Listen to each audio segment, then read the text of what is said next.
જય જવાન, જય કિસાન, જય જય શિક્ષિત યુવાન, નારી શક્તિનો જય હો, જય મહાગુજરાત. આજે 26મી જાન્યુઆરી છે અને 77મું વર્ષ થયું, છતાં હજુ દેશમાં કોઈ પ્રગતિ દેખાતી નથી અને ગરીબોને કોઈ લાભ મળતા નથી. એટલા માટે હું એસએન લોક જાગૃત અભિયાનમાંથી પરસોત્તમી બોલું છું કે આજે આપણે સમજદાર અને જે નેતાઓ, વક્તા, પ્રવક્તા તથા પોલીસ તથા મંત્રીઓ બધા આજની તારીખમાં એક સંકલ્પ કરો અને ભારત માતાની સોગંદ ખાઈને સંકલ્પ કરો કે આજથી કોઈ ગરીબોના મકાન પાડીશું નહીં. ગરીબોના જેના મકાન નથી એને તાત્કાલિક મકાન અપાવો અને ગરીબોનું રેશન કાર્ડ હોય, ચૂંટણી કાર્ડ હોય, આધાર કાર્ડ હોય, પાન કાર્ડ હોય, જે કંઈ આવકનો દાખલો હોય, જાતિનો દાખલો હોય, એ અમે કોઈ પણ હેરાનગતિ કર્યા સિવાય એમને અમે ફટાફટ આપી દઈશું. બંને એટલું સરળતાથી કામ થાય એ રીતનું કરો. કોઈ ગરીબોને કોઈ રીતે હેરાનગતિ થાય નહીં એવો આજે સંકલ્પ લો તો ગરીબોનો કંઈક ઉદ્ધાર થાય અને દેશનો કંઈક ઉદ્ધાર થાય. બીજી વાત, તમે ખરેખર આજે બહુ સારો દિવસ છે અને ગરીબો માટે થોડી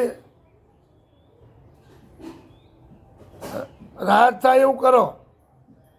જ્યાં ત્યાં મકાનો બહુ પાડી દીધા, મંદિરો પાડી દીધા, તો આજથી સંકલ્પ કરો કે મંદિરો બહુ જૂના હોય એ મંદિરો પાડીશું નહીં, ગરીબોના મકાન પાડીશું નહીં. અને તમારી નીતિ જો મકાન આપવાની જો એ જગ્યાએ મકાન મને આપો, જ્યાં સરકારી જમીન હોય એ જગ્યાએ મકાન મને આપો. જે રીતે આપણે અમરાવડી બનાવી આપ્યા ભીખાજીવાળા વાળાની બધા, એ રીતે બનાવી શકો છો. એટલે આજે એવું નક્કી કરો, તમે આજે એવો સંકલ્પ કરો ભારત માતાની સોગંદ ખાઈને કે કોઈ પણ ગરીબોને હેરાન નહીં કરવા, ગરીબોનો પણ વિકાસ થાય એ રીતનું કામ કરીએ. ખેડૂતોને બી સંભાળ લઈએ. ખેડૂતો મરવા મજબૂર થઈ ગયા છે. એટલે જે કંઈ હોય પણ બે મુદ્દા ખાસ ધ્યાન રાખવાના છે: ગરીબ, મધ્યમ વર્ગ અને ખેડૂત. આ લોકોને બંને એટલા સાચવો. અત્યારે મોંઘવારીમાં કેવી પરિસ્થિતિમાં મકાન બનાવ્યા હોય છે, એમને ખરેખર હેરાનગતિ છે. આવા ઠંડી શિયાળામાં ક્યાં જઈને રહેશે? થોડી માનવતા રાખો, મર્યાદા રાખો. અને આજે તમે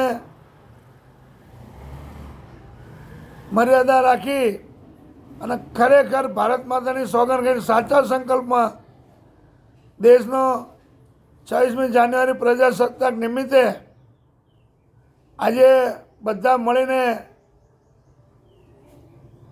અને દેશનું હિત થાય એવા સોગંદ ખાઓ.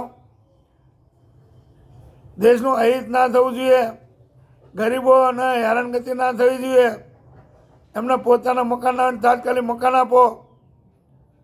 મકાન જે જગ્યાએ અત્યારે તોડી નાખ્યા બનાવી આપો, અથવા સારી જગ્યાએ નજીકમાં ક્યાંય મકાન સરકારી જમીન બનાવી આપો. અને આવા મંત્રી, સંત્રી, વડાપ્રધાન, મુખ્યમંત્રી બધા મળીને ભારત માતાની સોગંદ સાથે આજે સંકલ્પ કરો કે આજથી અત્યારથી અમે કોઈ ગરીબોને કોઈ હેરાનગતિ કરીશું નહીં, એમને મકાન પાડીશું નહીં, એમને રોજગારી આપીશું અને એમને જે કંઈ પ્રમાણપત્રની જરૂર પડે તાત્કાલિક મળી જાય, કોઈ હેરાનગતિ થયા વગર. એવી આજે ભારત માતાની સોગંદ સાથે સંકલ્પ લો. હું તો નાનો માણસ છું, તો એવું કોઈ કામ કરતો નથી કે હું કરાવી શકું. પણ દરેક જે કંઈ અધિકારીઓ છે, વક્તા, પ્રવક્તા, નેતા, મંત્રી, પોલીસ, બધા જ આજના દિવસમાં સંકલ્પ લો કે ગરીબોને કોઈ પણ રીતે હેરાન કરીશું નહીં. અને પોલીસે તો ખાસ સંકલ્પ લેવાની જરૂર છે કે ભાઈ અમે ન્યાયના હિતમાં કામ કરીશું. તો દરેકે આની અંદર ધ્યાન આપી બધા જ મળીને સંકલ્પ લો.